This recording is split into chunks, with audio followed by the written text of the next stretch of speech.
안녕하세요. 호세아 2장 14절에서 23절입니다. 14절. 그러므로 보아라. 내가 그를 유인의 광야로 데리고 가서 그녀에게 부드럽게 말할 것이다. 공의로운 심판이 다 끝나고 이스라엘은 시련의 불 가운데서 연단을 받았기 때문에 하나님께서는 그들을 회복시키실 것입니다.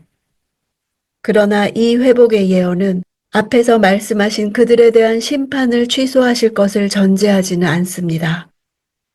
하나님이 친히 말씀하신 바들을 그대로 다 행하여 이스라엘의 죄악에 대해 철저히 형벌을 가하실 것입니다. 그러나 그 형벌은 그들을 영원히 버리는 형벌이 아닙니다. 그들에게 형벌하시는 과정을 통해 또 그 결과로 하나님께서는 그들을 변화시키실 것이며 회복시키실 것입니다. 유인하다 하는 단어는 꽉 막힌 부분을 열어서 공간을 넓게 만드는 것을 나타냅니다. 개역 성경 개유한다는 넓게 열어 깨우친다는 뜻입니다. 좋은 의미의 설득이요 유혹인 것입니다. 광야는 과거 그들이 그토록 순전하게 하나님을 따랐던 곳이고 다른 어떤 존재도 방해할 수 없는 오직 하나님과 이스라엘만의 은밀한 장소로서 하나님과 이스라엘이 첫 사랑의 관계로 돌아갈 수 있는 장소입니다. 그들에게 현실적으로는 척박한 환경을 조성하여 그들 스스로 자신들의 죄악된 과거와 그 결과에 대해 깊이 생각하게 하실 것을 나타냅니다. 부드럽게 말할 것이다를 원문으로 보면 그 마음에 대고 말할 것이다 입니다. 하나님께서는 그들의 마음 속에 당신의 율법을 새기고 당신의 뜻을 자발적으로 행할 수 있도록 마음에 대고 말씀하실 것입니다. 15절. 내가 그곳에서 그녀의 포도원을 돌려주고 아골의 골짜기를 소망의 문이 되게 할 것이다. 그곳에서 그녀는 자신의 어린 시절처럼 이집트에서 나왔을 때처럼 대답할 것이다.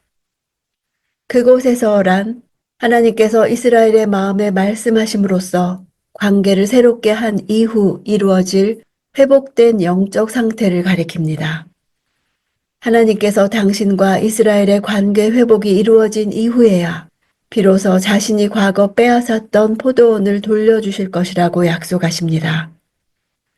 아골은 여리고 남서쪽 요단 평지 부근에 있는 골짜기로서 여호수아가 여리고성을 함락하여 진멸한 직후 하나님께 전적으로 바치도록 한 물건을 훔친 아간이 그 가족과 더불어 이스라엘 백성의 돌에 맞아 죽은 장소입니다.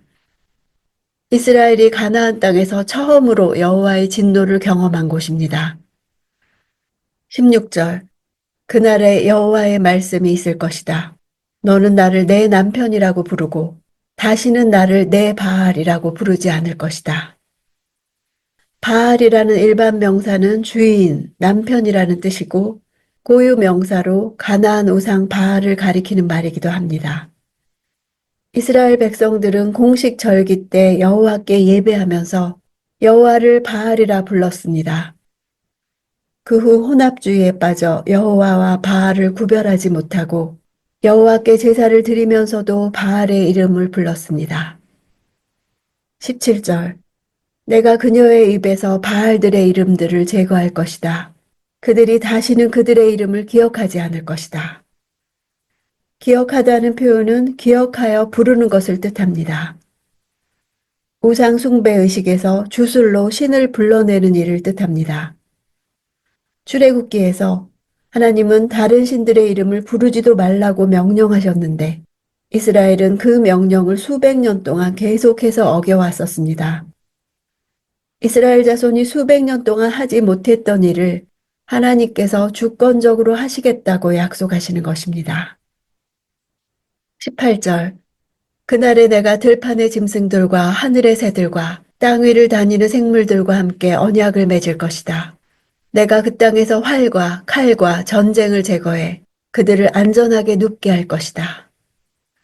앞에서 짐승들은 이스라엘의 과수원과 농작물에 피해를 끼치는 존재로 등장했었지만 회복의 날에 그것들은 이스라엘에 어떠한 해도 끼치지 않게 될 것입니다.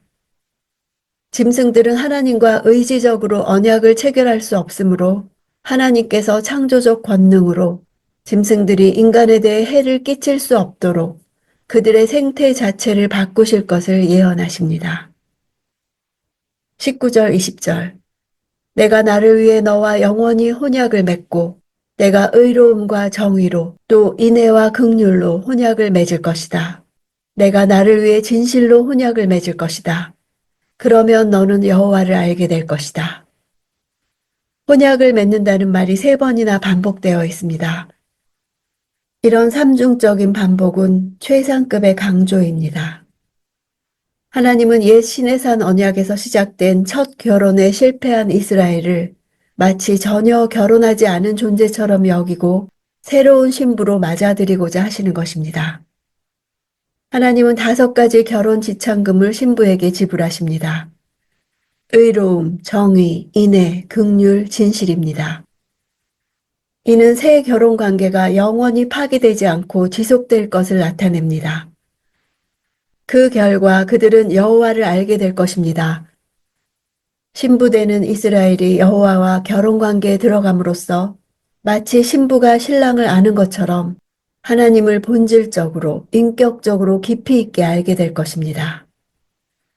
21절 그날에 내가 대답할 것이다. 여호와의 말씀이다. 내가 하늘에 대답할 것이다. 그리고 그들이 땅에 대답할 것이다. 대답한다는 것은 기도를 전제합니다. 회복된 이스라엘은 하나님께 필요한 모든 것을 간구할 것이며 이에 대해 하나님께서는 하늘, 비, 땅, 결실의 순환적 연결로 축복하심으로 응답하십니다. 22, 23절 그러면 땅이 곡식과 새 포도주와 새 기름에 대답할 것이며 그러면 그들이 이스라엘에 대답할 것이다. 내가 친히 이 땅에 이스라엘을 심을 것이다. 긍휼히 여김을 받지 못한 사람을 내가 긍휼히 여길 것이다. 내 백성이 아닌 사람에게 너는 내 백성이다 라고 말할 것이다. 그러면 그들이 말할 것이다. 주는 내 하나님이십니다. 다시 여호와의 신부가 됨으로써 이스라엘의 운명이 완전히 역전됩니다.